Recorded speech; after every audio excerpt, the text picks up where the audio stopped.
game on his back, and it was largely because the jungle matchup was certainly in favor of Dread, not based on Dread being good, but Punch having some errors in his ways early on, and that's why we're going to see the best so far. Hoyt also going to make his way in after Beryl, was a relatively forgettable Galio, game number 1. Yeah, Beryl's been having some really off performances, and they're going to wait until knowing who's going where. So, now, I'm interested to see if we're going to have a flex war, because this is going to be interesting. You want to try to get the Jax into the Aurelia. Aurelia wants to go up against Sion. However, if Aurelia meets Sion... Variance is concerned, if we're going to use that as the buzzword. Things not looking great, but let's see what happens. Get in the game too.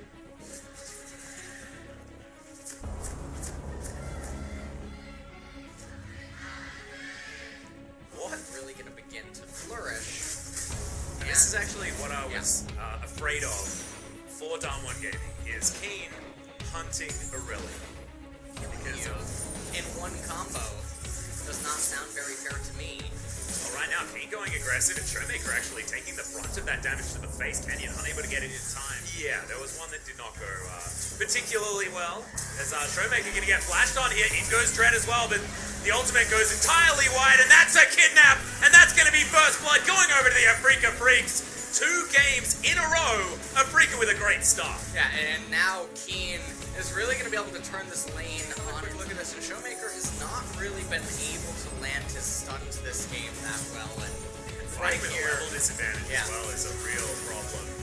As Kiin's sidestep on that ultimate, just stunning. Vanguard's edge just to give up a cooldown.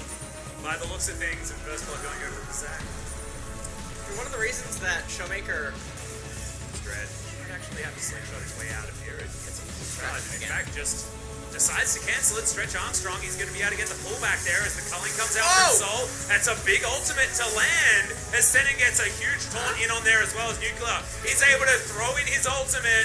We've got no teleports available, so these bloblets will just get cleaned up, and Darm1 Gaming get one on the board. Yeah, and this is a really big win for them. They should be able to convert this into the Mountain Drain now, and this would be a really massive pickup for them. As Aurelia and Ashe both particularly good at taking the Baron, but Afrika... Yeah, Elastic Slingshot does come in. Both teleports now going to get invested as well. Nuclear takes a full culling to the face, but there's the arrow! It lands right on top, and he might be able to clean this one up as Dread tries to get a W in there, but Nuclear is going to survive. Vanguard's edge, great positioning as well, as it's now cutting up the members of the Afrika Freaks as they try to retreat. Senin not going to be able to. Mountain Drake going over to Darm1. Welcome back to the series, Darm1 Gaming. Yeah, and now with the Mountain Drake and all of those kills, as well as the XP and gold... You're not going to be able to get the aura advantage, right? It doesn't do a lot of magic damage. It's Kidnap looking to come through here onto Showmaker, but Dread doesn't even opt in for it as Hero's Entrance does come down. That's going to make this a 3 versus 2. Kiin leaps forward, but Canyon's pretty tanky, and now Dread could be in trouble. Gets a surprise Kidnap onto a couple of members before going into his bloblets, but these ones are going to bite the dust very quickly. It's blobs for dinner once again for the front line, much like Dread. And it's just not really working here, right? Like, I just don't understand what the answer for the Vladimir is going to be as arrow lands onto Senin.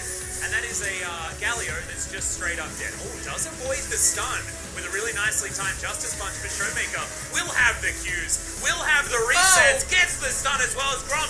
He's going to reset at the wrong time to get the kill for them, but Darm1 are just styling on the Afrika Freaks now.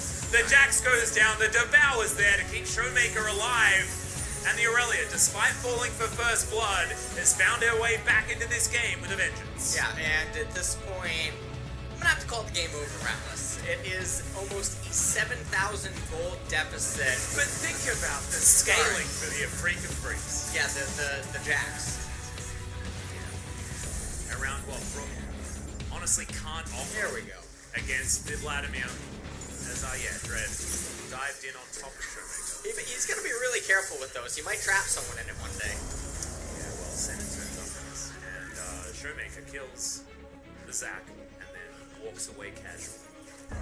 That's his exit strategy. To be completely honest, it's definitely a close encounter. Yeah, well, Dread might just be dead again, and it's getting to the point of feeding here for this Zac, who does have to use his flash once again, which they really want to be using as a healer. He's he's able to really control this mid-game beautifully. 9-1 is the kill score, 8,000 gold is the lead, and Dread needs to find that smite button yet again.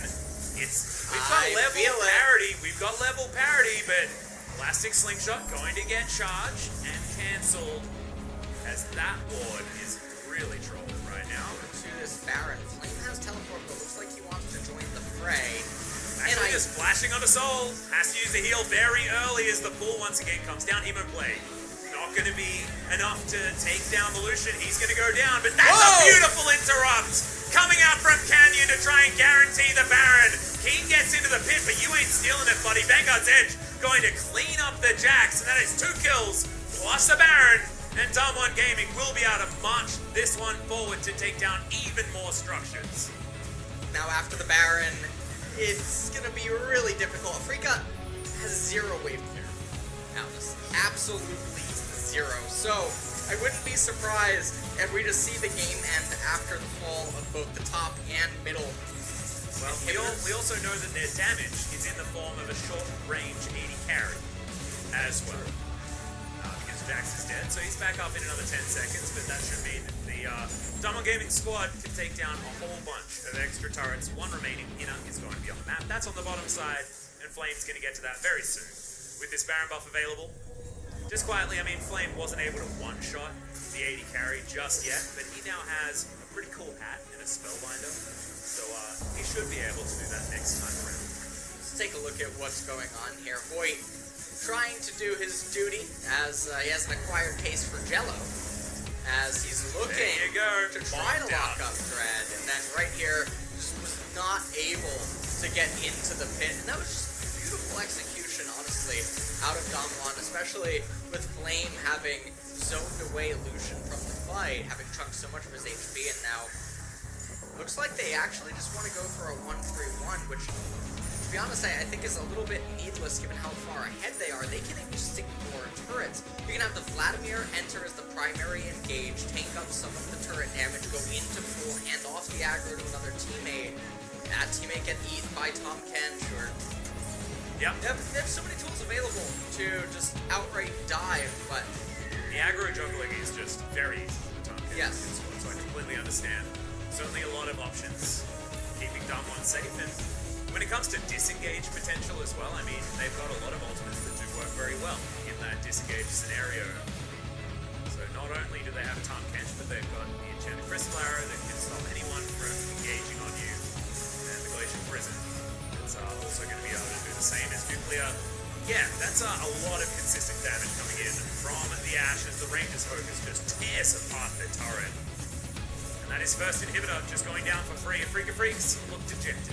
yeah, they have absolutely no way of trying to resist this, as DWG now going to shift their focus up to the top inhibitor turret as Flame raises the bottom tier 3 as well. This Vladimir is just having the time of his life right now. Yeah. This is great. It's almost feeling.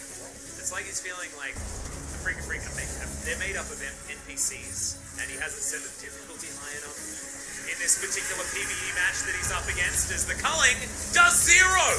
You heard the Greencasters, they were getting excited, but I don't know why, because it did literally 0 work.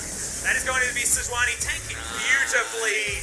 And Brook can't do anything. With Soul dead, Kiin dead, this is game over for the Afrika Freaks and DWG. Run it through 1 kill away from this game being a perfect game in game number 2 for DWG Gaming.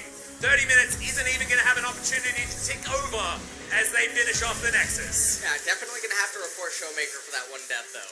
Yeah, absolutely. That was first blood as well. Yeah, that's my main takeaway from this game. And that is a very relevant gripe that you would have against what is otherwise a perfect match. And it made Aurelia look like a sketchy choice at the beginning. We didn't know how she was going to do in the short lane of mid lane. But when it's a bit of a brawling matchup between the Jax and the Aurelia, and then the Aurelia gets that kill on the bottom side of the map, gets all those involvements within the team,